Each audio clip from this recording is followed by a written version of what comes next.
And there we go. Hello, everyone.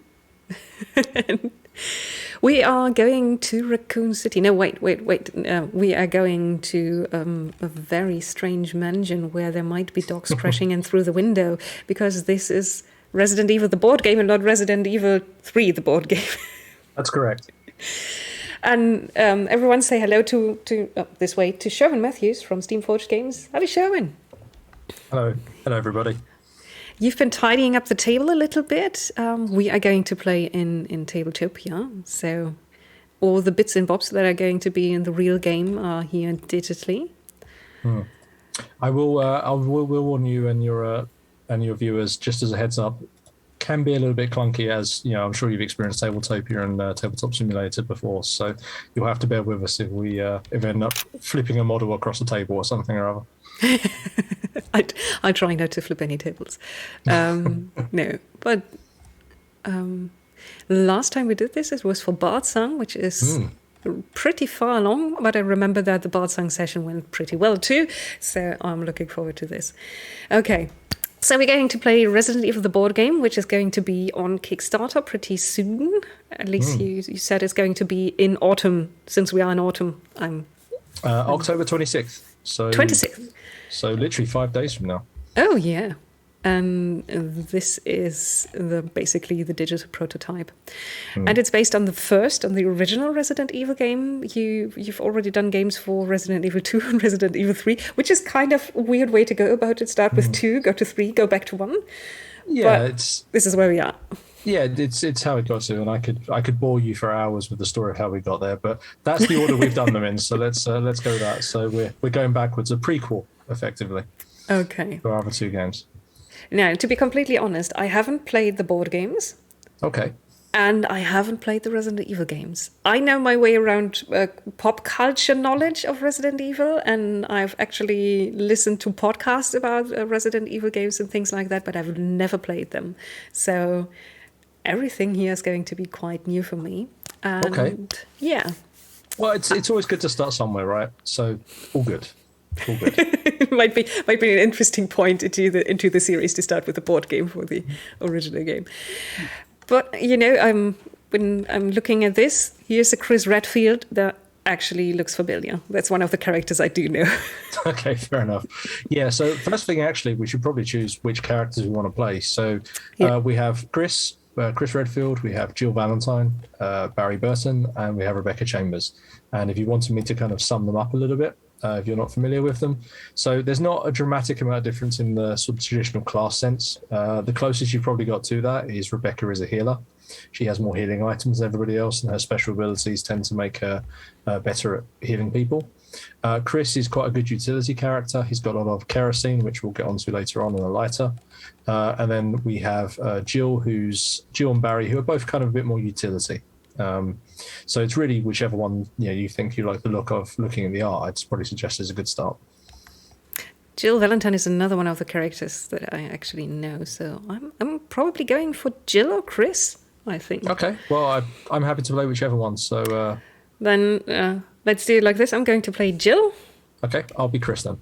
Job done. Yes. And that way we don't have to pick up any models that are on the table. So and move them around, which is all good. So if I talk to you a little bit about Resident Evil, and I could talk you through a couple of turns, if that works for you? Yes, let's do it. Tremendous. Okay. So the first thing I'll tell you about Resident Evil is don't try to kill every enemy, or you will run out of ammunition and be very sad. It's very much a resource management type of game. So there's a lot of focus on us sort of creeping through the mansion, trying to avoid combat by strategically moving enemies around, sort of trapping them in rooms behind us, or trying to sort of dodge past them or whatever else. There's always a conversation point about what resource it is that you'd like to spend. So, for example, if I'm faced with an enemy, I could either shoot it, in which case I'm using ammunition to try and kill it, or I could dodge past it, in which case if I get hit, I'm using health as a resource. So it's really a case of which way you want to go. And that normally comes down to, well, do we think we're going backwards and forwards to this room?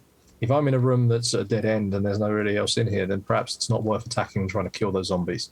It's probably worth just sort of leaving them in there. But with that said, and having got that out of the way, if I begin my turn, and I'll talk you through it. So the objective we're trying to do is we are trying to get to this green token here, which you can see my blue cursor hovering over. Yes. This is the exit. If we get placed on there, then one of us gets placed on there, our model is removed. If both of us can escape, we succeed the scenario. It's completely cooperative. So if one of us dies, then we both lose the game. So just be conscious of that.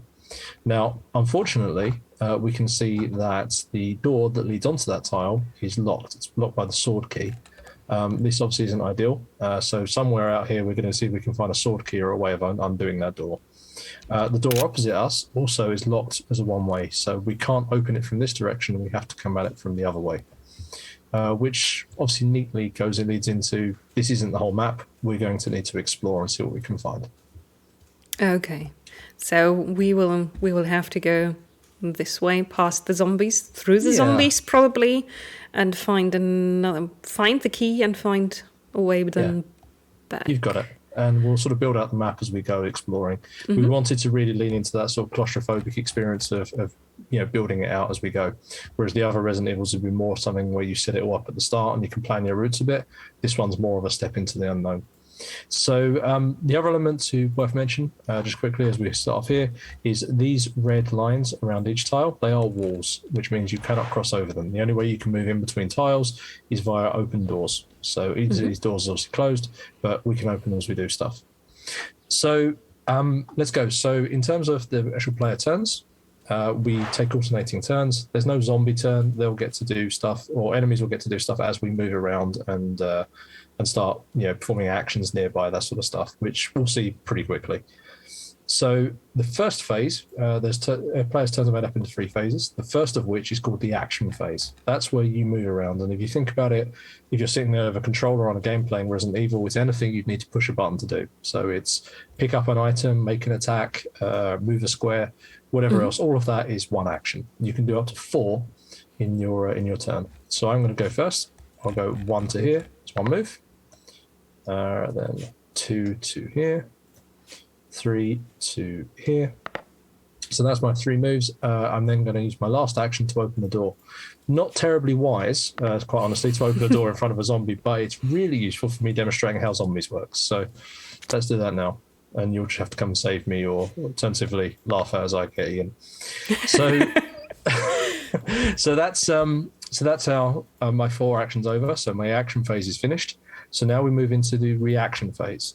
The reaction phase is the zombie phase, effectively, and that's when they get to move around and do stuff. Now, if this door, in this phase, any enemy that's on the same tile as your character does something called a reaction, where it might move towards you or it might attack if it's in range to do so. That said, so let's just quickly flip this shut for a second. So if this was the game state, there would be would skip the reaction phase. No enemies can see me, no enemies can hear me, so they don't know I'm here yet. So all is good. However, because this door is open, it's all enemies on the same tile as you, or one that's linked to yours by 1 or more open doors. So in this case, this zombie knows we're here because this door is open, so it can hear me walking around. So instead, the enemies on this tile will do a reaction. Now, when enemies do a reaction, they'll try to attack you if you're in range. And if we look at the zombie card, which is somewhere floating around over here, just where my blue cursor is, you can see, and then double click. So double click on this. So I'll quickly talk you through this just so you've got it in front of you. So we have the threat level is the first one, the sort of the moth hovering over the 1. That one's not too much of a thing you need to worry about at this stage. We'll find some more dangerous enemies later on. The next one is its speed, and then its health. So it has 1 for each. It has a special rule, which we'll definitely be landing on shortly. And then it has 2 different attack profiles. And again, I'll talk you through the special attack when it's relevant. So the first time, we're just really looking at this top profile. And that top profile says the range, which is the hand with the sort of arrows next to it, is that it's range 0. That means it can only attack if it's in the same square as a character. So this, and it does 1 damage if it does. So at the moment, the enemy can't attack me, so instead it will move up to its speed towards the closest character, which is unsurprisingly me. So it moves in. This one also can't attack, so it's going to move 1 to there. Moving diagonal is just the same as moving orthogonally, by the way. Okay, good to know. Cool. So that's now the reaction phase over. There are definitely other enemies out there, but they don't know we're here yet, so it's all good. So then we move into the last phase, which is the tension phase. And that's where we draw a card from the tension deck, which once again, I'm just keeping my hand hovering over this deck. It's this this deck of cards here with the ominous open door. I'll just quickly flip that over. So there are 3 types of cards in here. There are green cards, which generally mean everything's okay. Yeah, there's nothing too severe happening. There's yellow cards. Yellow cards tend to be that they're not something really bad, but they're like more of a difficult situation we might have to deal with. So it might be our character has heard something nearby and we don't want to leave the tile we're currently in. Or maybe with something has spooked us in the tile we're on, we see some hands at the window or something and we want to run away and leave it behind. Stuff like that. They force us to make difficult decisions and apply modifiers to the game. And then the red cards, they're just the flat out bad stuff. So a zombie is smashed through a window to try and eat us or something along those lines. We don't want to see many of those. Okay. So in this case, we have the green ones, so that's okay. So nothing too severe to worry about yet. The only other thing worth mentioning, if the tension deck runs out, then it's game over. So we are on a bit of a time limit to get this done. We've got 38 cards left, okay. We have. So in which case, that's my turn finished. Over to you. Okay. Now let's look. What can Jill do? So you could move is one action, so you can move one square. Yeah, each square is one action. So that's correct. Can I attack the zombie when I'm not on the same square? That's my question. So let's look at the knife card. So yeah, if you look at the knife, if I quickly hover over it, so you'll see on these, along the top, obviously the icon in the top left means it's a weapon. Then you've got an ammunition card, which tells you how many ammunition it can have. In the case of the knife, it's unlimited because obviously it's a knife. The sort of targeting reticule, that is the range of the weapon. So the knife is only range 1, which means you need to be in the same or an adjacent square to be able to hit the enemy. The bullet is the amount of dice, the color and the amount of dice you roll when you make an attack. And then the other 2 are the effects that you will cause if you roll those particular results. Now, the knife isn't amazing for this stuff, but what is really good for this is the gun. So if you have a quick look at the handgun, you'll see that the handgun's very similar sort of creature to the knife, except it's line of sight. So as long as you can see the enemy, you can attack it at range. It's also got that little symbol down the bottom, that kind of explosion of bullets. That means it's a rapid fire weapon. So when you make an attack with the handgun, rather than simply dropping the dial by 1 and then rolling 1 blue dice, you can spend up to 3 bullets. And for every bullet you spend, you roll blue dice. So you kind of can start to think about, if I really want to kill that enemy, I can throw more dice at this problem to try and get rid of it. But obviously the flip side is we've only got so much ammunition, so we need to be careful. So my first action would be to move one. Sure. So now I have line of sight to the zombie. Yep. You can actually see the one behind you as well if you want. There's models don't block line of sight. Okay. Then let's think about this. The zombies are not very tough. They have 1 hit point, right? How are my odds rolling a blue die to actually hit them and get rid of them? So the blue dice, there are 3 evade symbols which are no use to you when attacking at all. There's 2 symbols which are like that sort of comet, like that single bullet. Those are both push, so you'll push the enemy somewhere. And then there's 1 symbol on it which is the double hit, which in this case will do 1 damage. So you're basically looking for 6s to kill the zombie. 6s. Okay. Then let's try it like this. I'm spending 2 bullets to try and shoot the first zombie who's standing next to you. No worries. So if you click on your dial, you should be able to adjust that down by a couple. Okay. We're just doing it preemptively. Oh, look at that. That was impressive. Yeah, I've dialed down, but I've rolled first and then dialed down. Sorry. So it's fine. Don't worry. Counting my bullets. Okay, that zombie is dead. He's very dead. So you have. So yes. Now, because the zombie has a special rule called Tough Hide, which means when they die, you put a corpse token in their square. So the one thing about Resident Evil zombies is they don't always stay down. You've dropped it. This tile means whenever anyone performs an action, so if you move into it, or if there was, you want to open that door or close that door, while you're in the same square as that corpse token, you roll the black dice. If you roll the umbrella symbol, then the zombie will stand up again. Oh no! So just be careful. I don't like that. Yeah, now we can use kerosene to set fire to the corpses and kill them. I have a lighter, so we can do that. Unfortunately, at the moment, you have some kerosene, but you don't have any way of setting fire to them. So we'll have to. So I'll be trying to manage that one. Okay, good. So We've the killed other that thing one. that's happened, so the other thing that has happened, I'll just quickly jump in, is that because we've made an attack, this zombie will do something called an out sequence reaction. It will move towards the closest character. Okay. I say let's then try to kill the other zombie too. Okay. Just quickly to get rid of them. Yeah, I will spend 2 more ammunition. But well before. Yeah. And I've got a curved arrow and a bullet. Yeah, so the curved arrow just means it effectively hits the zombie, doesn't really do anything, kind of doesn't notice it's a zombie. The curved, in looking at the gun card, the single bullet means that you've got a push result. That means you can push it to any adjacent square, provided it doesn't cross over a corner. So you couldn't push it, for example, to this square here, because it would cross over a corner. But you could push it backwards, or you could push it forwards, whichever way you want to do. Good question. I'd probably say I push it backwards because it feels safest. Well, there's an interesting point here. So you've moved once. You've made 2 attacks. Yes, and then I have 1 more action. You do. So what we could do is we could push it towards us, because what we could try and do is trap it in this room, then run past it and shut the door behind us so it can't follow. Oh, okay. Yeah, let's push it forward. Yep, and then since there was an attack, it's probably also going to move now. Because you hit it with an attack, it's okay. It won't be moving. Okay. Then my last action is to move forward, so I'm right behind you. And Spectacular. Let's see what it does now. So it's probably, if it works like the other zombie, which it should, it's going to come closer. That's exactly what it's going to do. And that's that. And now over to you to draw a card from Tension Deck. Okay, Tension Deck. Here it is. And F to flip. Yeah. Yes. All good. All clear. Spectacular. So, and thank you for my voice. I've done quite a few of playthroughs of recent times, so not reading out the spooky language on the cards is very nice, because I've had to do my best spooky voice several times over now. I can do the spooky voice. Oh, you can hear trees rustle outside, swaying on the wind.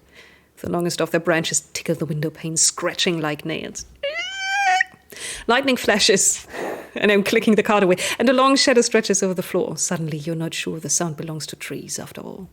Okay, I kind of ignored it because I thought, it's another all clear, but they all have their own text. So each one is unique.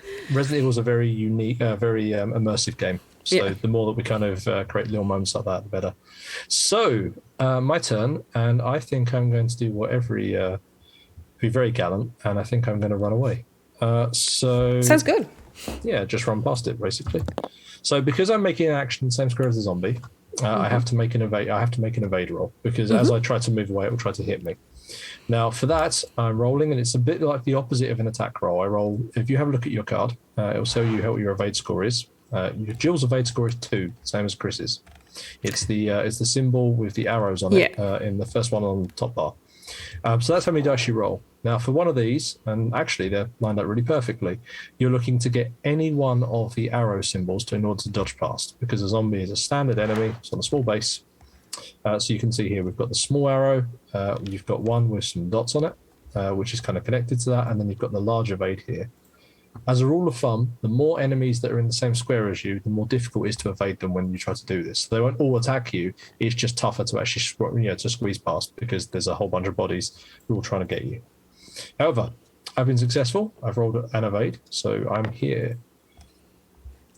So what's the best tactic to do here? Don't you dare close the door behind you. Well, I still have to get out of here. Yeah, I think I am. I'm going to try and shoot the zombie. It may be that it's a bit overkill. So let's throw 2 dice at this particular zombie-shaped problem, I think, and then see what happens. As long as you don't hit me. Well, there's no friendly fire, so we're super lucky there. Very good.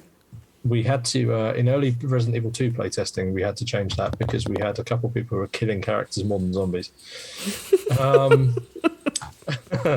Okay, there's a hit. That's a hit, that's a kill.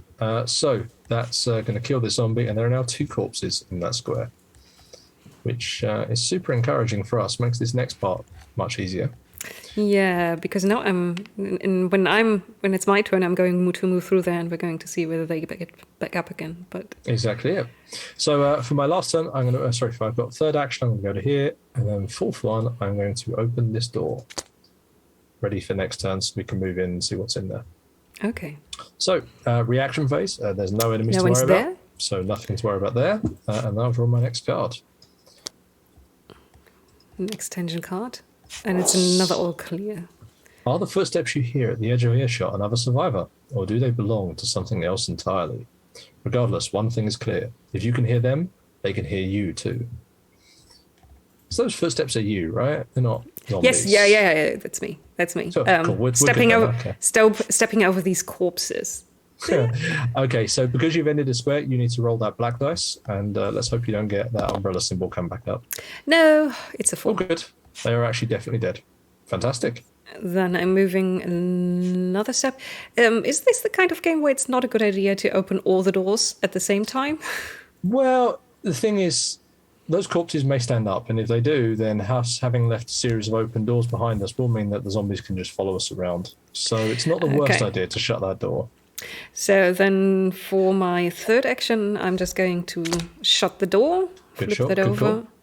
and then I'm just going to follow you.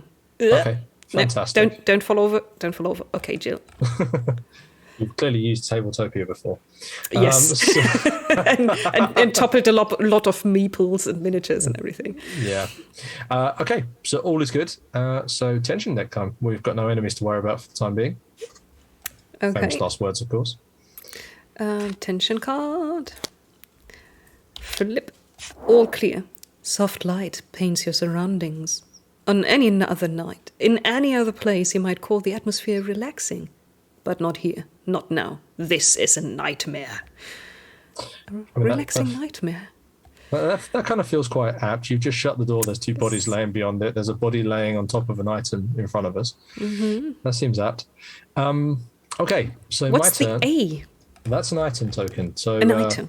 So I'm going to move 1 to here. And then to save us having to worry about that corpse, I'm going to demonstrate the kerosene. So I'm going to spend one of my kerosene tokens. I'll just drop it over here. And I'm going to use my lighter to burn that corpse as an action. So that's now destroyed. So we don't need to worry about that anymore. Oh, good. So that's gone. Fire So- solves all problems. Exactly. So 1, 2. I can leave that item for you to get. 3, and then I'll flip that door for 4. Okay, so no enemies to worry about for the time being. I will grab a tension card. Tension card. Where am I at? In times to come, this evening will define you. How you overcame the challenges ahead. How you defeated your enemies. How you triumphed and solved this mystery. With fire, obviously. Don't let this beat you. You will make it out alive. You must survive. Okay. Good. Well, that was actually encouraging. Yeah, I think so. So that door's open. Mm-hmm. And there's an item. You want to take a look at the item, or should I? I don't mind. Do you want to explore that room since you're next to it, and then we can go from there? Yeah. Let's do this. So Okay, so if I want to move through here. Yeah, so it's an action to move through there. If I quickly go grab this card. So this one is kind of like our starting map, and you'll see that these different rooms, these different doors that lead off, have numbers indicating a card. So in this case, that's number 2. So as soon as we do that, we grab this card 2. I'm going to flip it over. And that tells us what card, what tile, I should say, connects onto this and what's on it. So I'm going to quickly go grab that tile from over here. Which is this one. So the levels are not there. They are predetermined. They're predetermined. Okay. They are. But there are things that we do in the game that changes how predetermined they are. So we can mix things around a little bit. So let's quickly, before I forget, lock that in place before Tabletopia does something weird with it.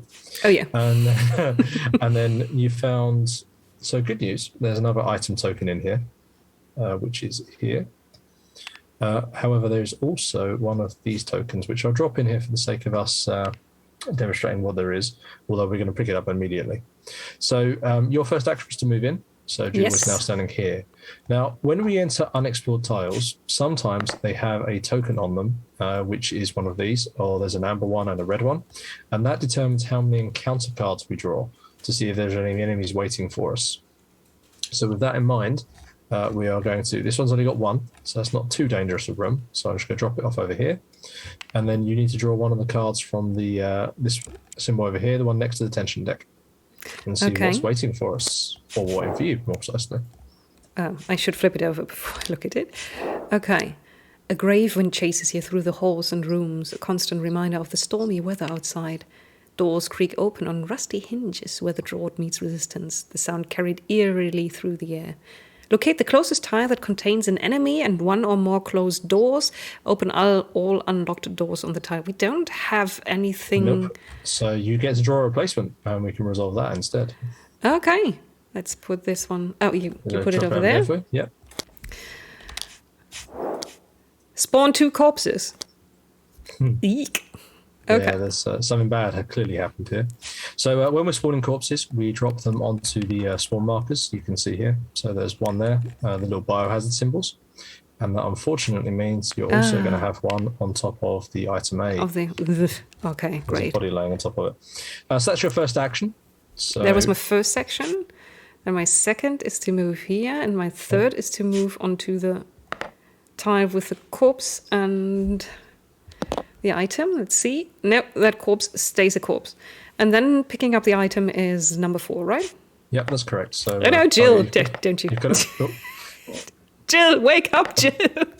It should be fine. I think it's Q if... okay, yeah. Right.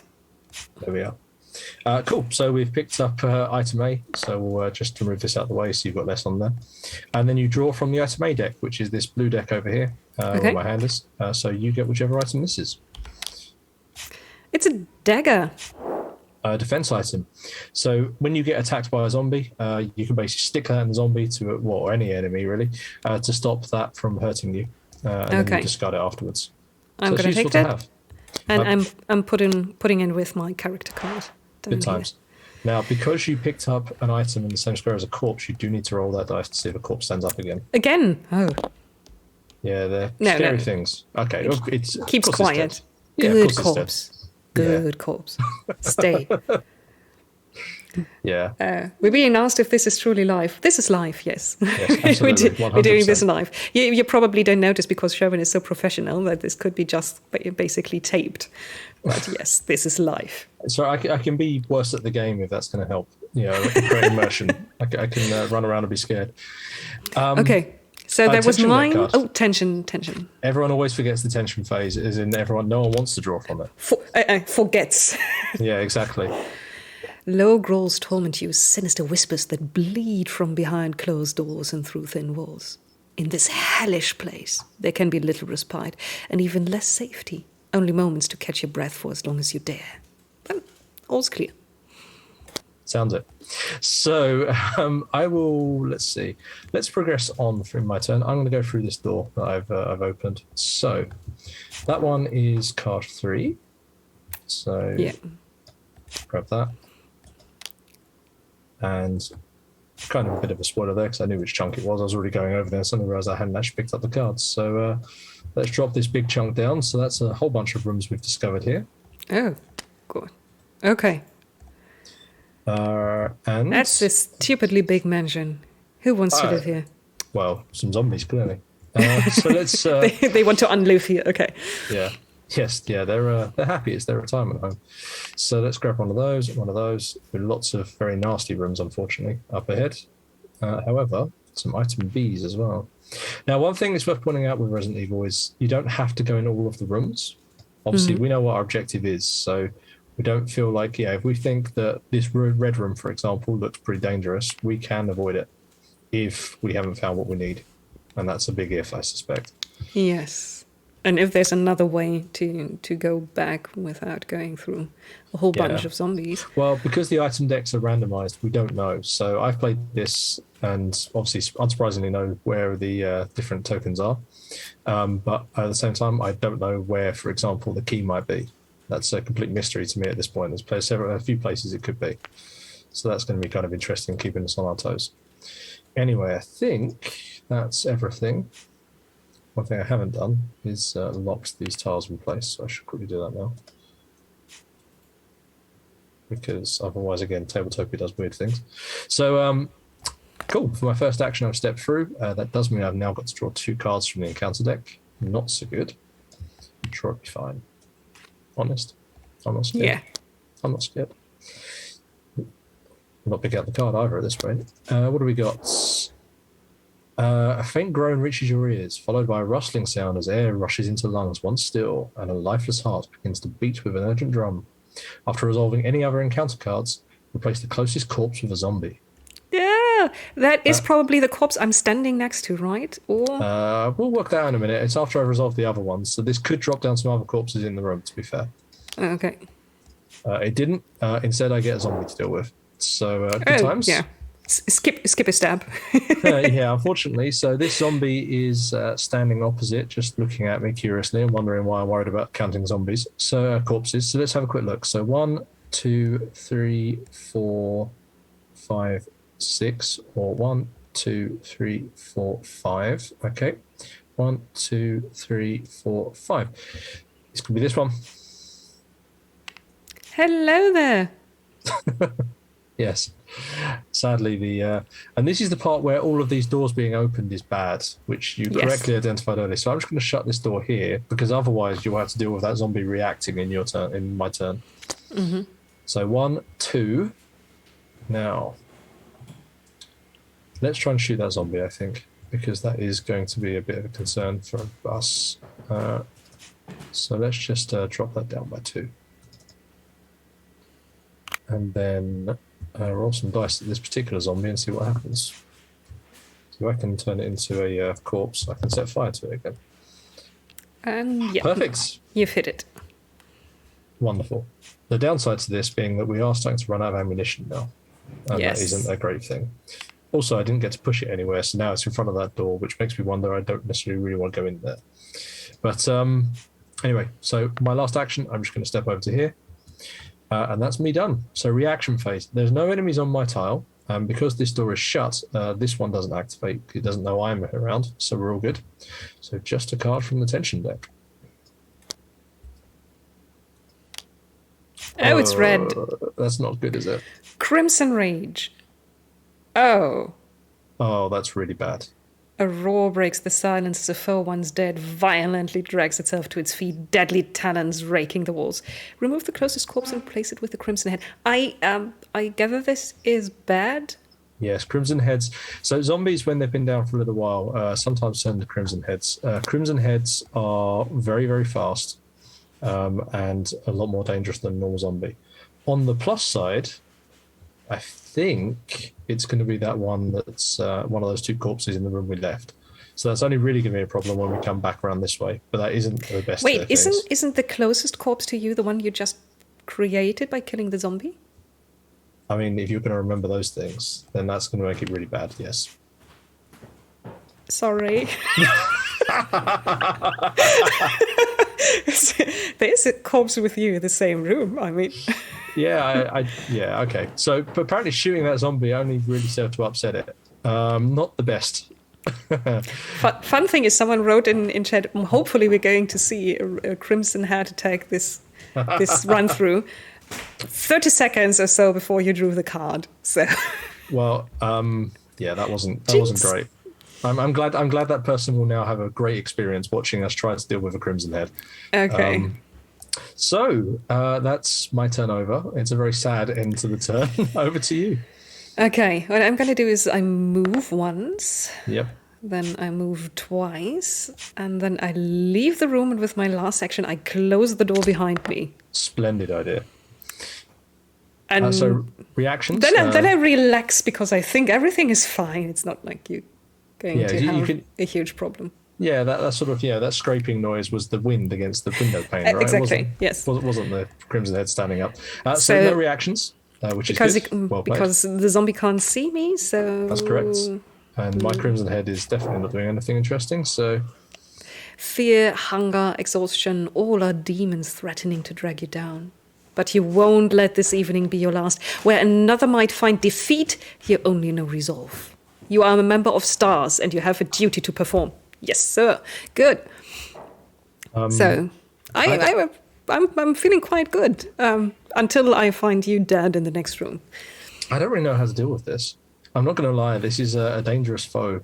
This is going to be interesting. I think I'm going to try and lead this away so you can do some other stuff.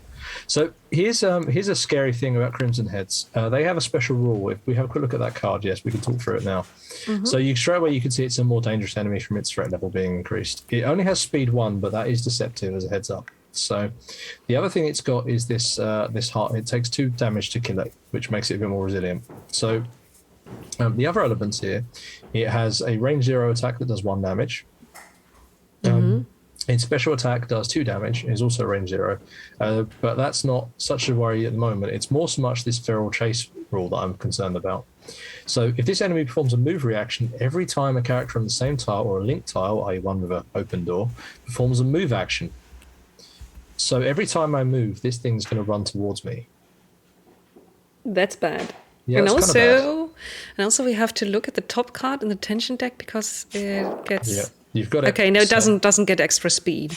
No, not just yet. Now that's where we're getting to the special attacks. Some of the cards we've seen a couple of them. If I just, we'll do that when we get there. But some of the cards have a symbol on the top, and that basically means it will have extra rules as well, which is not so good. So I've moved 1 square to there. This Crimson Head will now move into my square, which is really not good. So I am going to shoot some bullets at it and hopefully make it go away. But I'm starting to get a little bit afraid. How many bullets are you going to spend? 2. That puts me on 9. I have 9 bullets left. Okay. The chat is cheering you on. Show win, show win, show win. Oh, thank you, chat. I very much appreciate that. We're going to need it, I think. Yes, we definitely are. That's bad. So I've hit it twice. The Crimson Head hasn't really noticed. It doesn't really seem to care about these bullet holes in it. So it's instead, because I made an attack in the same square as the Crimson Head and missed, it will now hit me with an attack. This means I will suffer 1 damage. So my little health track will drop down 1 step to here. Sad. Now, because I've been bit by an enemy, I do get to push it away from me, which is exactly what's going to happen now. So I'm going to shove it away this way, just like the video game, for those who know. So that's 1, 2 to make the attack, 3 to open this door. I'm going to do something potentially brave, but possibly suicidal, and I'm going to go 4 and step through. Now, there is a method to my madness here. Because you hope that it's going to follow you out the room. Yes. So the zombie... So first thing, it's going to do a move reaction over to here, to go to there. The other thing is, of course, I've ended my action in the same square as this, so now I'm going to draw 2 encounter cards, and I'm taking a gamble that whatever's waiting for me here isn't going to be as bad as the Crimson Head, because if there's more in here, that's just bad. I mean, it might end up being another Crimson Head, or are those bad odds? Okay. Spawn 1 zombie. So that's 1 zombie is going to be standing next to me here, because it can't spawn in. Sorry, I should just clarify. Enemies don't spawn in your square unless there's no other place for them. So they'll go on the other biohazard there. And then the last card, because this was a 2 card, is going to be spawn 1 corpse. So basically, I've interrupted that zombie while it's having dinner. Which I imagine it's probably fairly upset about. So now it's the reaction phase. So the top card doesn't have anything special on there, so that's not so bad. This zombie's going to lurch around the corner, and this zombie's going to, the Crimson Head, I should say, is going to jump through the door and chase me into that room. It's not really great for Chris, but for Jill, it's probably okay, because you're never going to know. Hopefully I'm going to have to shut this door, and then you'll never know anything happened at all, unless you hear the screams later on. Thing is, what am I going to do with my turn? Oh, I can pick up the item and just ignore what's going on. Kind of, yeah. We do need to search for us. We need to find the key. Yeah. So let's have a quick look. Yep. So we do have a symbol on this. So we have to be slightly wary. Over to you. Okay, so Jill, thinking everything is absolutely okay, and then neighboring room, because she hasn't heard any screams, moves 1 step. 2nd step, then I'm going to look at the item, that is another one of the blue item. It is indeed. Stack. Flip. Handgun magazine. Okay. 8 more points on my ammo dial. Yeah, so you You only have Do you have a 15 discard pile? I'm just going to put it over here. Well, it goes into your inventory because you can use it whenever it is you want to use it, rather than use it automatically. So your ammunition dial can only go up to 15. So unless you fired all those bullets right now, you don't necessarily need to do that. No, I'm just going to keep it here and click down again. Now, most characters, everyone has an inventory limit. Jill has actually got the biggest inventory in the game. She can carry 8 items, so you're way off being able to carry stuff. Oh, very good. Just a heads up. She's a carry. She is. But she thought to bring, a bag or some sort of, some way of carrying stuff, whereas Chris just turned up with pockets. So. Yeah, he's got the army cargo pants, Chris. Yeah, that's it. Okay, my last action is to move another step towards the door, not knowing what's on the other side. Okay, then tension deck. I'm feeling the tension. All clear. You're a member of STARS, and you have a duty to perform. Okay, and it's got a symbol. Yeah, so that means this Crimson Head's quicker. It is quicker. In the reaction phase, it will make its special attack and does 2 damage, which is obviously not good. It's also going to be quicker as well, which is not great either. So, by the way, Steve Marget's an idea, but you probably know this person because they came in. He's our lead developer. He said, I tuned in just in time to see Sherwin fail an attack, and he also urges me to leave Sherwin to his fate. I'm sure he's got it covered. That's right now. That's the plan. I'm just hoping that maybe the item here is the key, and then I can just bustle off and try to survive this on my own. Steve has missed the point where I very bravely just ran off into this room to bait it away from you. Yes, you did. But that's not the wisest of things, to be fair.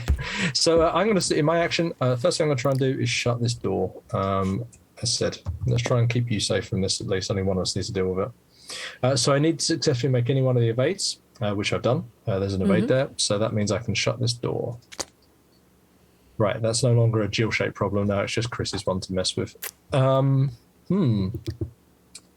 I think I'm going to leave that item be because I don't much like the idea of running into that corner while there's Crimson Heads running around. So I am going to try and dodge to this square where the zombie is.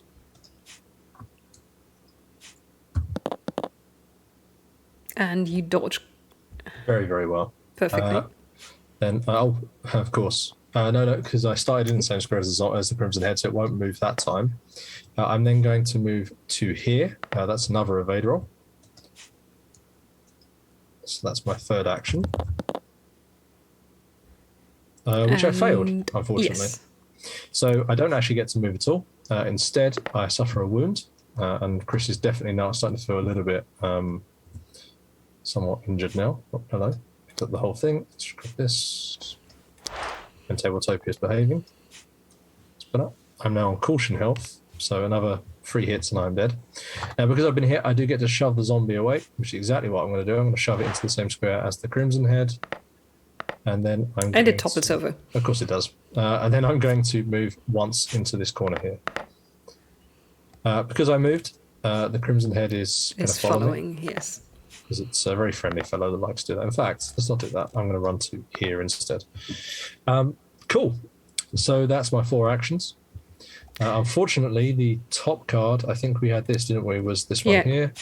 So the good news is that's not going to cause the Crimson Head doesn't have a range 2 attack. Range 1 attack. So he's going to move into my square as part of its move. It doesn't need the extra speed, it's just going to move there. And the zombie also isn't in range to attack, so it's going to stagger closer there. And then I'm going to draw a card from the tension deck. I'm starting to feel quite hurt now. It's not good. Doesn't look good. No. I pause, ears strained for even the slightest sound. Nothing, beyond my own ragged breathing. So that means I'm safer now. Are you sure about that? I'm not sure it's my... all this while the Crimson Head is just this close to you. Yeah, I think Chris is delirious because I'm not sure that's my breathing. Okay. So, Jill is happily going to open the door. 1, then move into... Just wonders. 3. Oh, nothing bad is happening 4. here. Oh, here's an item. I wonder why Chris left it here. Oh, pretty nice. Where's Chris anyway? I can't see him anywhere. Lost contact. Flip over. deepening paranoia. Oh, I know what that feels like. You see movement from the corner of your eye. The shadows hiding enemies waiting to strike. If the next character is on the same tile at the start of the tension phase as they begin the turn on, they must draw 2 additional cards. I can help you by saying that's not my intention in any way, shape, or form. I guess you're going to just run into the next room and trigger more monsters. Kind of. I'm trying to get away from the Crimson Head at this point. It's very persistent. But and somewhere in the distance, someone's shouting, "Train, train!" While you're kiting the monsters through the mansion. Kind of. I mean, my issue is if I start shooting, the first thing that's happening, if I shoot the Crimson Head, I might blast it back, but the zombie's just going to jump into my room, into my square instead. Yeah. So not the best. So I'm going to try and make a evade roll and see if I can get away from this. And I really need us not to have to try and open whatever that item B is. That would be bad. I've managed to open the door. Yes. I'm then going to try and make an evade roll to jump through the door, not knowing what's behind, but hoping again it can't be as bad as what I'm seeing. It can't be worse. Yes.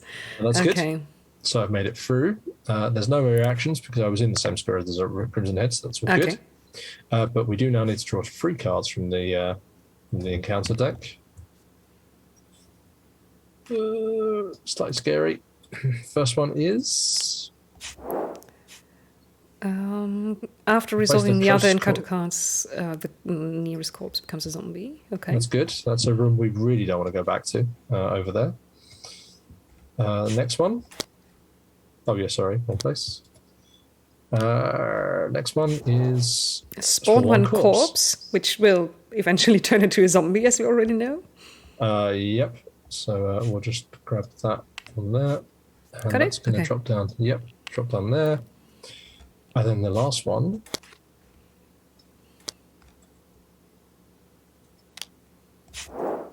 One zombie. And spawn another zombie.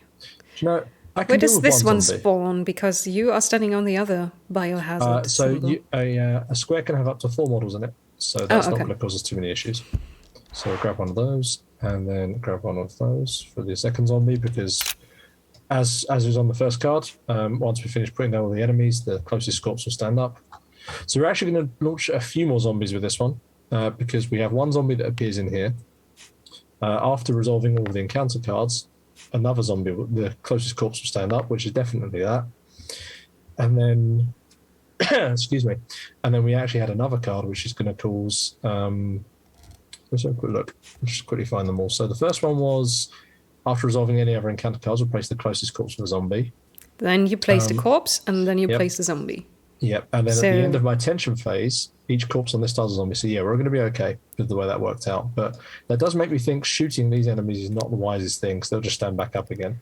Yeah. So maybe close the door. I definitely what I'm going to do. So that's 2 to shut the door. And then 3 to here.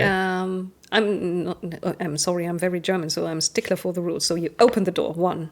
You move 2. You close the door, 3. And then I'm moved again, and it's 4. Yes, correct. Ha! I can count up to 4, which is a very important skill in life. Well, apparently Chris can't, or at least I can't. One of the 2 of us. Yeah, maybe. I'm the terrible person who's always, when we play board games, is going, but actually the rules say. So I'm I'd much rather you catch that than I do, because otherwise all the people on your stream will be going, right, but he totally cheated to get out of this. So that's cool. So reaction phase, these 2 zombies are going to stagger closer. Yeah. And just for reference, because it's equidistant, I can choose where they go. So I'm going to put them both come towards me that way. Okay. Good. Right. Tension cards. Because there wasn't enough of that already. Yes, and you move to another tile, so you don't have to draw 2 extra. That's correct, because I didn't really enjoy that much at all.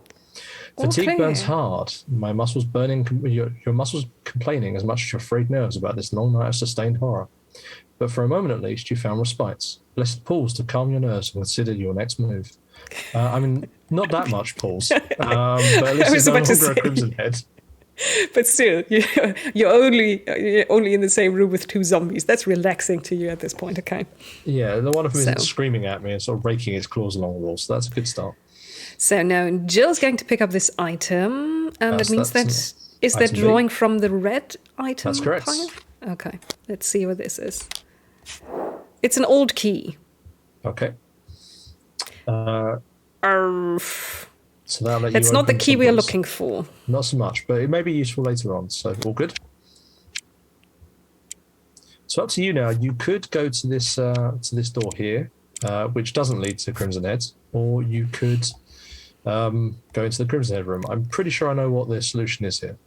I'm not going to go, for some reason. I'm just listening to my gut feeling. I'm not going to open the door this way, but I'm moving over there. Second action, then I'm going to flip this one over.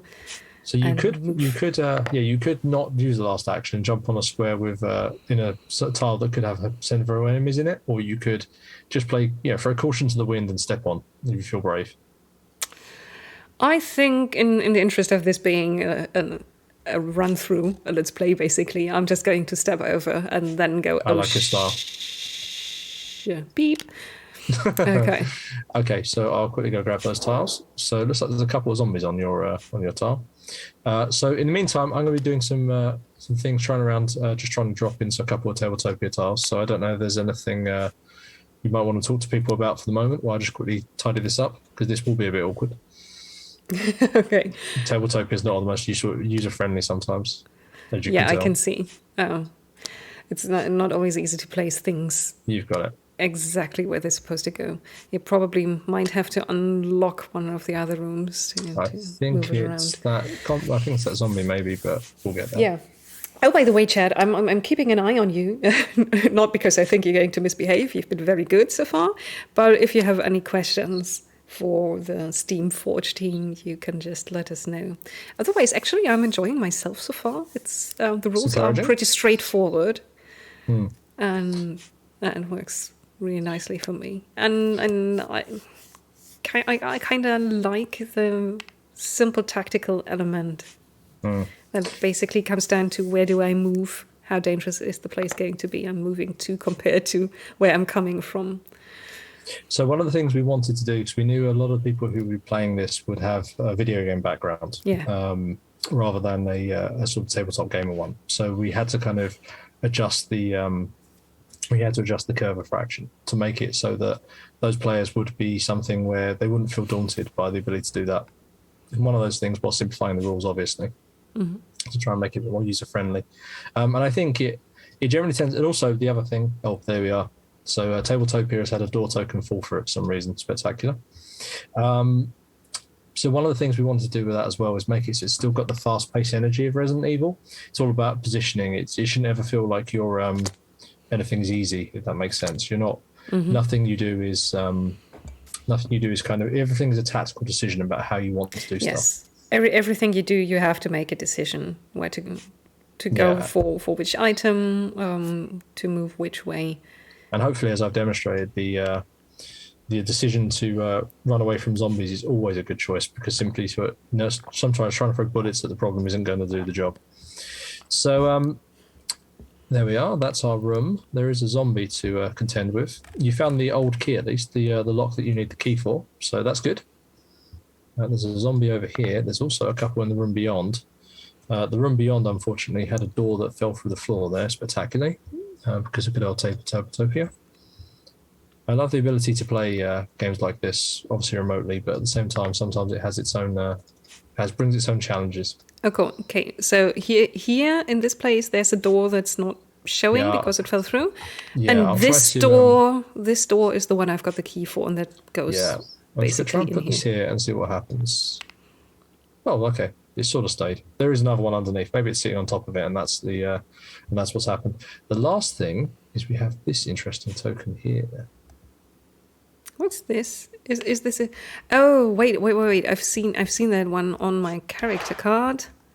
Fighting spirit when an encounter card with a. No, it's a different symbol. Quite. That's not quite. This is that's a narrative symbol. That means when you step on there, a narrative event will begin. Okay. And that's going to be an interesting one. So I'm just going to, while we're doing this, I'm just going to haphazardly pick out some of these cards. No reason. Okay. So... your reaction phase now. So the zombie is going to move one towards me. That's correct. And there's nothing else on the tile connected to mine. Okay. That's correct.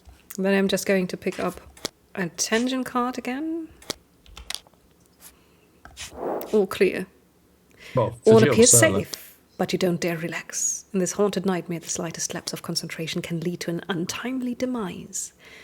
If you are to make it out alive, you need to keep moving and stay on your toes. Anything can change in a split second, even in a quiet place like this. Okay. I'm going to stay on my toes. Over to you, Chris. Speaking of which, so I'll just put this zombie down here. So Chris is definitely going to stay on his toes. Chris is going to go back into this way. So 1 and then 2, having set these zombies up. Oh, Chris is going to fall over. He's already giving up. Yeah, he just literally dived into a corner. And that's Stand up, Chris! Stand up! You can do it! Thank you. So I'm going to go to there. So that's 1, 2. I'm going to pick up this item for 3 and hope for something good. It's a lighter. You already have one. That would be tremendous if I didn't already have one. Thank you, Chris. We've now got spare. So You can dual wield your lighters now. I like the idea of dual wielding lighters. That's a thing.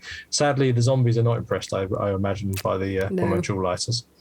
So I'm going to step once. What was that? That was my thing. So 1, 2, 3 to pick up the item. Yep, 4 to go to here. So in the reaction phase, the good news, and there's nothing on the top, so enemies won't have a range 1. However, both of these zombies are going to crane into my square, which is not the best. That's going to make it more difficult to evade them next turn if I try to dodge out. So I'm going to have to start shooting bullets, I think, because the lighter just isn't going to cut it. So let's quickly grab this for my attention phase. All clear. Dust falls from above in a thin trail, accompanied by the thump of footsteps. They're on the hunt, looking for you. But for now, you're mercifully alone and free of foes. Let's keep it that way, if you can. I'm not sure that's true. Cards are awfully optimistic. They really are, aren't they? Considering what's actually happening. Okay. Yeah. Good. So I'm says yes. Good for you. I'm saying good. Yes, because I'm now going to shoot the zombie. You have the extra bullets, of course. Yeah. I'm spending 2 bullets. Okay. Or should I spend 3 just to be safe? Ask the chat. See what they say. Chat. 2 bullets, 3 bullets. That's how we can prove that this isn't pre-recorded. Yes, we just need a few seconds to catch up with the buffering thingy, you know. Chat is later than real time.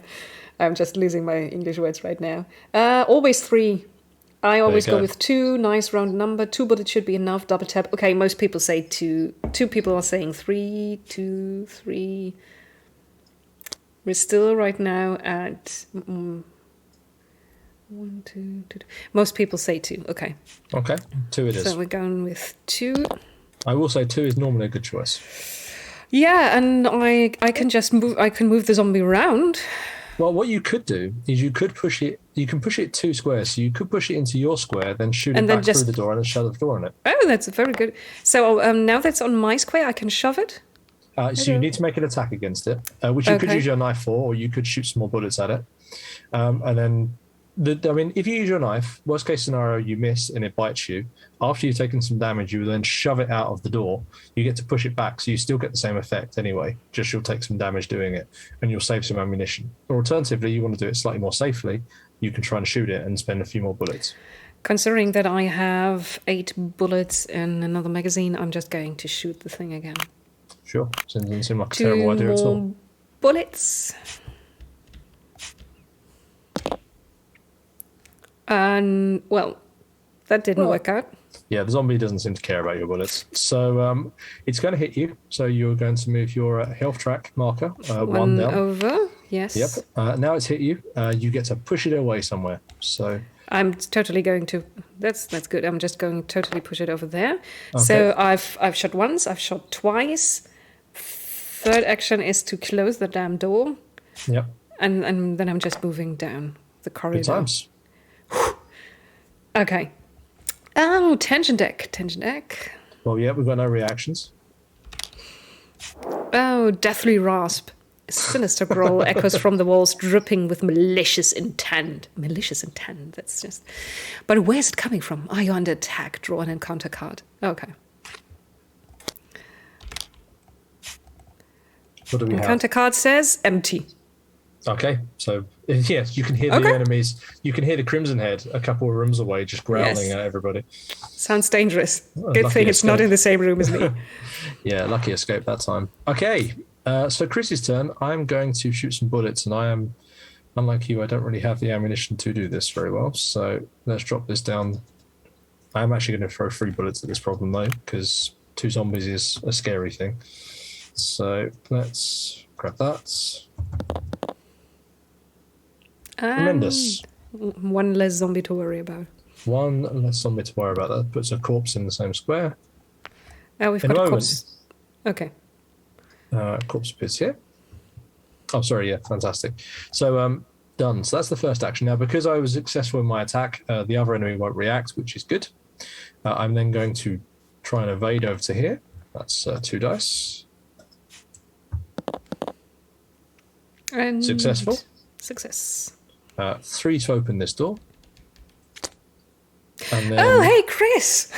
well, you just see the door open at this point, and then I'm just going to hurl myself out this door as bleeding profusely. Hey, Chris, how's it going? It's terrifying. Oh, you look like Death Warmed Over. What did you do? So now it's reaction phase. This zombie's going to stagger closer, and as Chris frantically points at the zombie from the other side. Zombie! Okay, zombie is lurching closer. And then the tension deck card says, yeah, we're all good. I'm a member of STARS. I have a duty to perform. I do indeed. But I am quite scared and very... Okay, so what's going to happen is I get out my spray. I'm going to heal you for 3 levels because you lost 3, right? I've lost 2 at the moment. So, 2, okay. That's still good. I'll go up to 3. Thank you very much. I'm going to get you back up. So we now discard that. That's gone, I'm afraid. Yeah. Yeah. Should I just... just anywhere, really. Move it over here. So. Perfect. Okay. That was 1. Then 2 is moving into your space. 3 is closing the door. Very professional. And then the 4, I'm just going to go past you and say, this is how you do it, Chris. Yeah, Chris is very impressed with your professionalism at this point. Yes, I'm a member of STARS. I have a duty to perform. Clearly. Let's see what my card says. It'd be spectacular if it says that. Low growls torment you, sinister whispers that bleed from behind closed doors and through thin walls. Yes, we've got a lot of closed doors with monsters behind them. Okay. Okay, so my turn. All clear. Yes, your turn. So I'm going to go 1, 2 into the same square as this. And if you don't mind, what I'll do is I'll trade to get that key from you so I can open this door. Yeah. So I'll trade. Take that's my key. 1 action. So I'll grab the key wherever that's gone to. Yeah. I'm just going to drop it on. No worries. I'm going to use it straight away anyway to open the door. So I'll just chuck it off over here. And then we get to open. So that's 1, 2 to here, 3 to trade, and then 4 to open the door. So that's going to go away. That will go here, and then we'll flip it over. And Chris has finished taking down that zombie by falling over there a little bit. Like dominoes. He was falling, but he's doing all right. Spectacular. So that door is now unlocked. We don't need to worry about using the key anything at all anymore. So that's all good. Right. So, Chris, you didn't happen to see another key lying around? Not yet, no. Okay, that's bad. But maybe the key we're looking for is behind this mysterious door. One hopes. Yep. This evening in time to come, this evening will define us. Well, it will basically mean that I've realised that I need Jill to help and keep me safe. Is basically what Chris has realised as part of this. But all good. Your turn, and I'm just going to quickly tidy up this deck because I think we'll need to shuffle this. Okay, I'm just wondering right now, how does it scale with players? Just because more players means more things are triggered and more enemies are triggered? Exactly. So yeah, absolutely. So more. If you have more players, more enemies will react as a result of that because you have more enemy reactions. So the system effectively goes up and down. What it really comes down to is how many tension deck cards you're drawing. The quicker you're burning through that deck with more players. So it doesn't ever really impact sort of needing to have extra enemies at any one point. It's more so much something where that actually kind of keeps things quite tidy itself. Okay, so I'm now going to flip over card number 5 because that's the door I'm going to open. Okay. And it's a square room, and there's a C. And what is this? That would be a hunter, I believe. That's not good. So a hunter is a slightly more fearsome foe. So fearsome that it's made that door disappear through the time. So we've done pretty well there. But yeah, a hunter is it's not a zombie. It's a much faster, much more agile, and much more dangerous enemy. I'll quickly grab one of these doors, I think, since that token's rather unhelpfully done something weird. If this enemy is hit by an attack, roll 1 die. If the result is an evade, the hunter doesn't suffer the effects of the attack and moves 1 square towards the closest character. That's bad, Sherwin. Joe, this is one of Steve's rules. If Steve's still in the chat, I'm going to blame Steve for this one. Okay, very good. Steve, looking at you. Yeah, because Steve was someone who... I can't see... There we are. That's what I need. You know, Jill just fainted from looking at the thing. Yeah, exactly. So you've stepped in. Oh, good point. Yes, do that door. And then we have... Where are the items? The hunter is in the middle and the item C is in the corner. Come on, Jill. She's not quite. She's... wow. No, this is not going to work. This final tile has broken us. Yes. There you go. There's the item C at least. That's a start.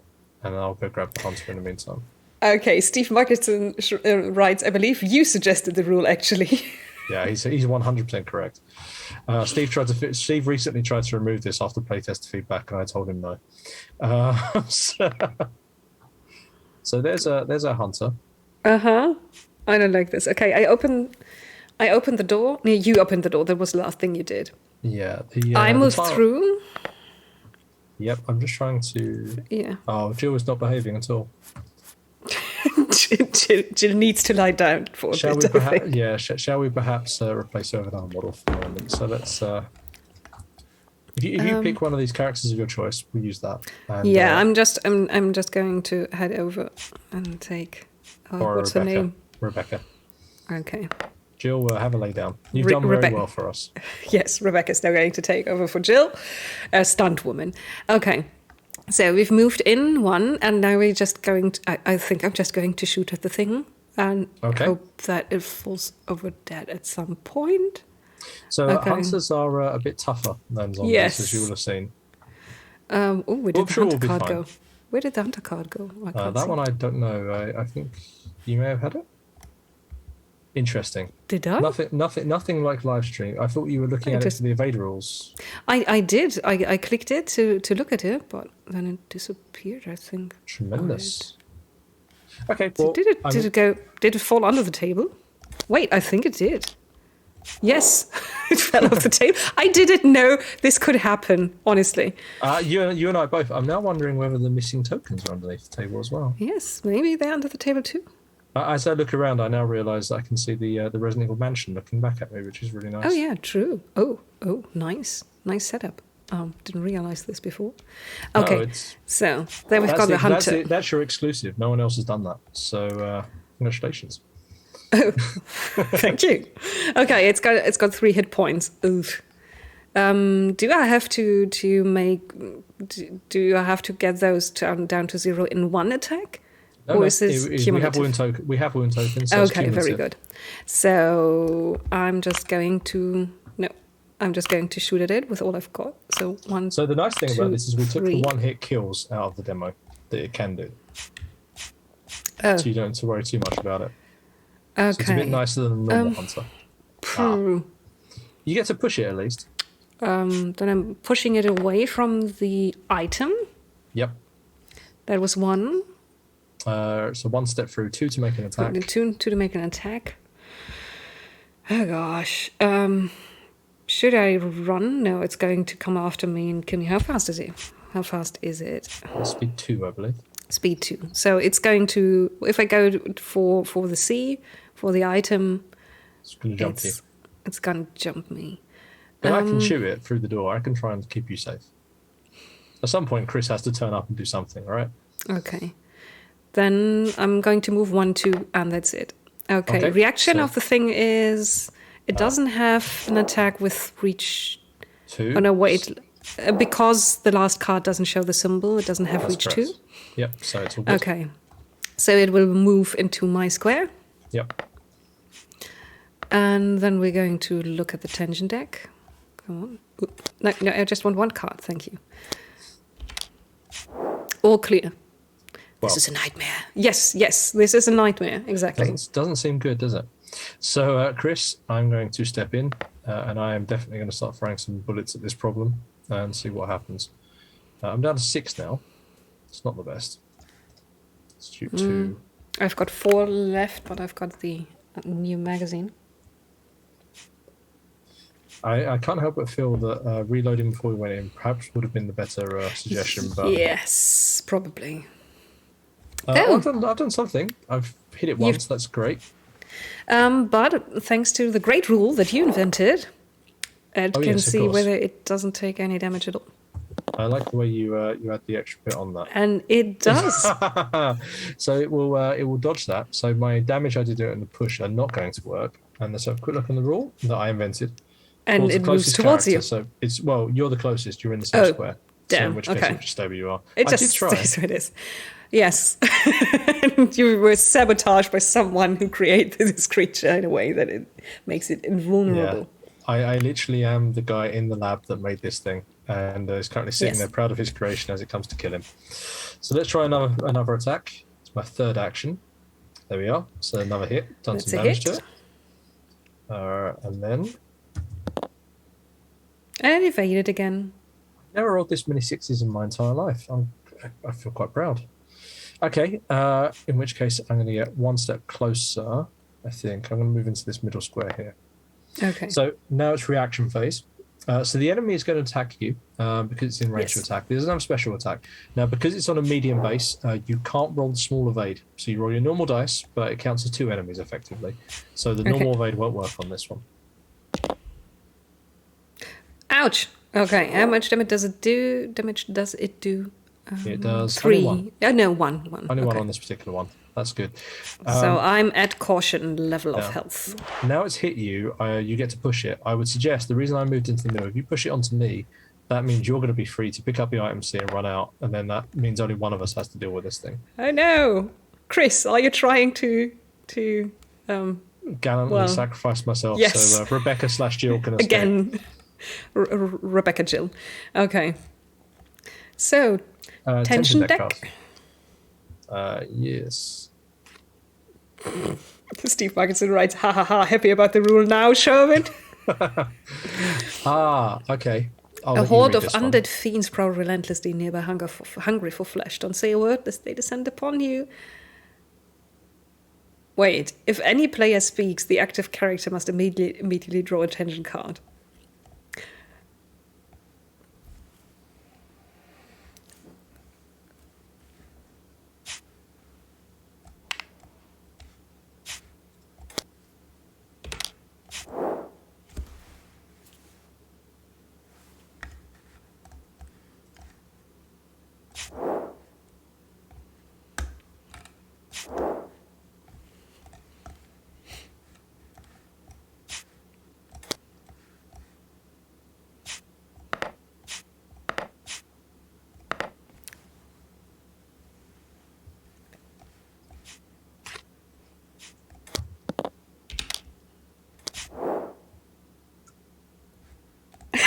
And over to you. Okay, I've got the sword key and Spectacular. So we did some interesting stuff with this game where we break the fourth wall. Which you seem to have appreciated, which is good. So okay, for Let's Play, this was probably very weird, but as you could see, I was not. Well, I was allowed to talk, but if I did talk during my turn, yes. Okay. Oh damn! I didn't do the reaction of the monster. No, I made my evade roll. I managed to successfully evade it in the meantime. Okay, good. Don't worry. I saw as you were picking up the tension deck card. I flipped the dice. Thank you.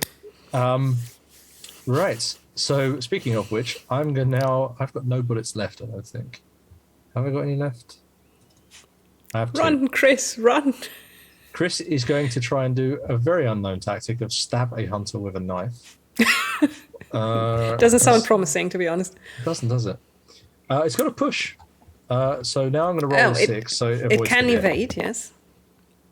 It doesn't. It doesn't for a change. That's good. So we should be using knives the entire time. I'm going to push it back to here because that's what I can do with that result. Then I'm going to go 2, 3. I'm just going to step down here and hope he doesn't fall over. And then I'm going to spend my last action to flip the door to close the door. To close the door, which isn't here currently, but hopefully that will. There you go. Perfect. Phew. Good. Good for us. Okay. Yes. We survived. We're still alive somehow. Feeling very bruised and very worse aware. Let's grab this and flip it over and see what it says. If it's the hunter opens the door card, I'll be very sad. No. It's all clear. Yeah, it's another careless whisper. George Michael fans rejoice.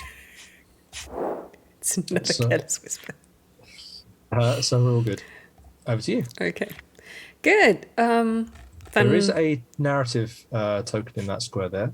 So okay. So if I move over, something is going to happen. Yes, indeed. So and the narrative card is the red-backed one here. So I'll just drop this over here for you while I tidy up this deck because I think we're going to need it in a moment. Flip and read. Draw the top card from the mission deck and begin the mission. I thought we were already on a mission.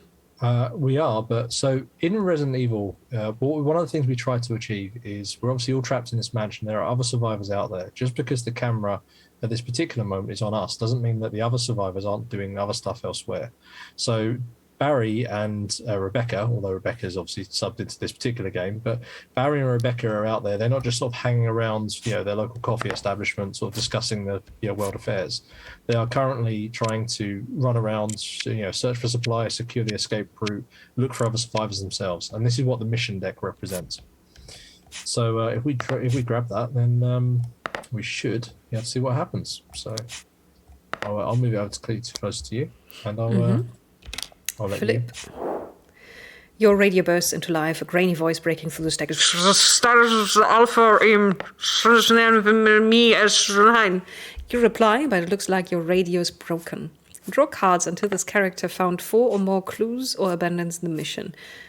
If this character found 3 or more clues, place Brad Vickers in the reserve. If the character abandons the mission, remove the Brad Vickers card from the game. Okay, how does it work? Which cards do I draw? So it's from the encounter deck we have here that we've been drawing from. Now, that's why I've been tidying up the other one. So when you draw these, you're not spawning all of the enemies on them. You're looking for the symbols along the top. The blue magnifying glasses are clues. The red ones are wounds, which cause you to suffer a wound. You need to get these. 1. Okay, so you can stop after any given time. You don't have to keep on going. The other thing we should have done, by the way, is we should choose which character it is that we actually wanted to send. So we can choose Barry or Rebecca, whichever one of them, because any wounds they suffer, they will carry forward into subsequent missions and subsequent scenarios. Okay, let's send Barry because Rebecca is already subbing in. Yep, no worries. So that's a star symbol. That means that because of your special rule, you're going to heal 1 level. Oh, very good. Right, Jill has a fighting spirit. Okay, I've got 1. Yep, so I've got the other deck I've been putting together here. So since that can go in, we can drop these, shuffle them, and then... Okay, draw more cards. 1 second. Oh, I drew one before you shuffle. No worries. That's okay, 1 wound. So Barry is now wounded. He's been out wounded while he's doing his thing. Barry can die on this, by the way. So up to you whether you want to keep on sending him out on this particular mission. A second one. So that's 2 clues. So you need to get 2 more. Yes. To complete the scenario. Complete the mission. That's another wound. You sure you want to keep going? No. Okay, we're going to stop at this. Okay. I don't want to kill Barry. I'm sorry. Okay. So in which case, no one wants to kill Barry. So let's have a quick look. So because we abandoned the mission, unfortunately, Brad Vickers is dead. Oh, no. We saved Barry, but Brad, unfortunately, we didn't get to help Brad after all. Brad will just take his card over here. We will never see Brad. Okay. Got cornered by the zombies. I'm very sorry, Brad, but, You're not Barry. I didn't want to kill Barry. Well, there you are. Okay, that was 1, 2... Then I can open this door because it opens from this side. 3. Yep. And moving through. Get up. Again. Get up. Okay. She's staying up. Very good. Good times. Good. There you go. So reactions. Tension deck. Yep, oh, sure, reactions. Do we have? There's no reactions. No, all the enemies are missing. So all clear. Dust falls from above in a thin trail, accompanied by the thump of footsteps. They're on the hunt, looking for you. But for now, you're mercifully alone and free of foes. Best keep it that way if you can. Come on, Chris. Don't dawdle. 1, 2, 3, and then 4 over to here, I think. Yeah. Just in front of that square. No enemy reactions. Now, this should go pretty straightforward. As soon as we don't get anything bad come out of this tension deck, I think we're more or less done. I think. It was. Okay. And it's all clear. It is. We pause. Yes. Ears strained for even the slightest sound. Nothing. Beyond our own ragged breathing. And actually, that's appropriate for a moment. Always good. Cool.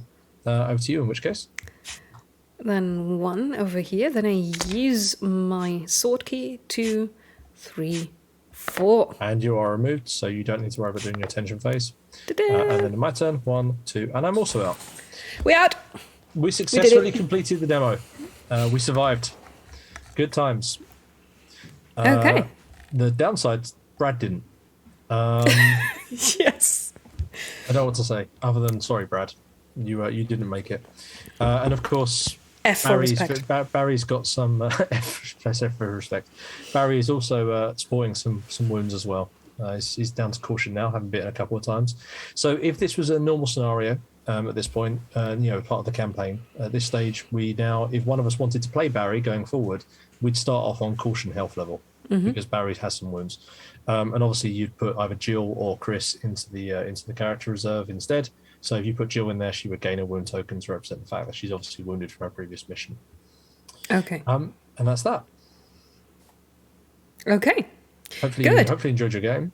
Oh yes, I did, and I think this worked out quite well. I mean, we left how many? 1, 2, 3, 4, 5, 6 zombies, 1 crimson head, and 1 hunter still roaming around this part of the mansion. And this is an interesting thing. So one of the things we've built into the game is the amount. So it's very much a campaign game. So you start off in the main mansion hall and you can explore out in any direction you want to go in. We have a number of doors where you go and you start exploring and so on. And as you go through, you will discover other areas of the house. However, you also have a danger level that's going up at the same time. So the longer you're playing the game, the longer you're in the mansion, sort of disrupting the zombies or whatever else, the more dangerous it becomes. And new cards get added into the tension deck to represent the more dangerous surroundings. Additional enemy encounter cards go in, so you might find more hunters or more crimson heads or whatever else. And one of the things that happens is the amount of zombies you leave behind that you don't kill increases the danger level at the end of every scenario. Oh. So we've created a lot of danger for the next scenario. We've created more than so because we've left so many zombies wandering around. It's now more dangerous going forward in the campaign. That makes a lot of sense, but I don't think we could have. Well, how many cards? We had 14 cards left in. We had a few. The deck. So yeah, maybe it's about how many bullets we had to stop those zombies is also the thing. 12. I had 12 bullets left with. But you were down to 3, I think, or something like that. I was down to, I think, 2, actually. Wow. Now on the plus side, I can give you a lighter in the next scenario. Oh yes, we both got a lighter. Burn bodies too, which is good. Because the other thing, obviously, is the more corpses you leave behind, the more crimson head cards you shuffle in because you've left the bodies behind. It's a nice push-pull between putting down zombies and then also making sure you burn the corpses to eliminate things. Ideally, what you want to do is spend as much time as you can eliminating your enemies, but at the same time not run out of time for the tension deck. So there's a few different push-pulls here for players to think about as they go through their scenario, as well as the main objective. Okay, so this being just basically a one-shot demo tour. Yeah, exactly. We don't mind. We can relax a bit about the number of zombies and corpses we've left behind. But I get it. How long would you play basically the whole game? How many missions? How long would that be until you've So just the actual core game itself, Steve can correct me if I'm wrong. I believe it's 18 in the core game. And Steve will immediately jump in and correct me if I'm not wrong on that one, because that's slightly more his department than my one. But yeah, so that's the core game. And then we have a couple of expansions which will add in a whole bunch of other scenarios as well. Okay, Steve is writing a shotgun might have helped you there with the zombie problem, and I've seen that there was a shotgun token somewhere. Well, let's have a look on at the this table. last item card we didn't pick up. Coulda, shoulda, The woulda. last item. Yeah. Okay. 9 of sight. 2 dice. So there's the decapitate symbol on the shotgun means that every time you hit the enemy, if you kill an enemy with this, it ignores the tough hide roll because you take their head off. So it's not. Really Okay, so it's not leaving corpses behind. That's exactly it. The other one is that explosion symbol on the double hit. That means that you apply the results to every enemy in the same square. So you can use your gun to sort of herd enemies together and then pull out the shotgun and do some real damage to zombies that way. Okay. So there's a lot of manipulation around how enemies work, just like the video games, really. Then we've seen so far, we've seen Chris, Jill, Barry, Rebecca. How many characters are there going to be in the base game? So in the base game, you've got 4 main characters. You also have 4 what's called a support character. So I quickly go grab the deceased Brad card, and then I'll drop it down. Oh here. No! So what we've poor Brad. Because of the mission system, what we've included is there's 4 additional characters who are reserve only. So you can't play them during your own scenarios, but what you can do is send them out on missions to do various different bits and pieces. You'll still need to save them, of course. So they're out there in the mansion waiting to be saved. But of course, being the nature of what a Kickstarter campaign is, there are potentially up to 8 other characters that you can save over the course of the actual campaign, which neatly brings me on to how the Kickstarter structure is going to work. It's something slightly different from what we're doing here. If you have the time for me to explain, of course. Yes, we do. And Steve says 19 scenarios in the base 19, game. Fair enough. Thank you, Steve. So for this, because we wanted to really emulate that storytelling feel that we had with what we saw work so successfully in Bard's Song, but also the idea that everyone is exploring the mansion together, this Kickstarter campaign is an open world one.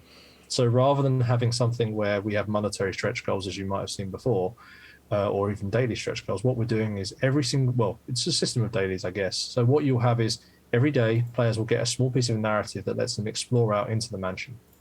And at that point, they choose what direction they want to go in. Everyone puts in their votes. Whichever one gets the most votes, that's the direction we go. And if we go into a room and we find any particular survivor or enemies, those are added to your pledge. So everything is player driven. So I couldn't tell you what order we're going to unlock things in. I couldn't tell you what we are actually going to unlock and what we're going to find. The whole thing is built around this idea of exploration, sort of really an experiential campaign for everybody. So we're all doing this at the same time together. How's the polling going to work? So everyone who's already backed at the time can cast a vote, and how do they do it? We're going to do it as a comment system, same as what we saw for the Bard Song story stuff. So you'll basically have a choice of. So the first one, for example, will be, do you follow Jill and Barry through to the dining room, or do you follow Chris upstairs? And in the comments, you simply type follow Chris, follow Jill. And at that point, I'll work it out. We'll have the story will continue on, and whichever character you went with, whatever they discover is added to your pledge.